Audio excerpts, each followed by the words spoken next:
Welcome back.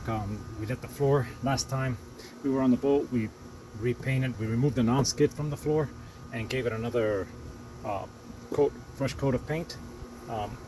It's been 48 hours, so it's dry now. So what I'm going to do today is we're going to put this front anchor locker hatch back on. This was a new one I bought on OfferUp. The customer I bought it for his boat never installed it, so I still have to buy the handle there for opening it, and probably gonna put some type of lock here so that when you're speeding it doesn't hit opening up and down, even though it's pretty heavy. I don't think it's gonna open, but just in case. So basically, yeah, that's what we're gonna be doing today, putting this part and getting closer to water testing here. So let's get to it.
Alright, that was pretty straightforward. As you can see, we just aligned it, measured so that they'd be even from each side. Make sure that the 5200 went all around. You don't want no water leaking into the hull at all, especially since it's foam and it's going to get soaked. We try and avoid everything that happened before. Anyway, it's already done. It's very smooth to open and lift. I'm missing the handle here, which I'm going to order, and some type of latch here to lock. I don't know if I'm going to buy one or just make one with a rubber thing that latches. I just don't want it bouncing like that when it's running. I might also put some little rubber things underneath it so it doesn't, if it falls, it won't hit that hard.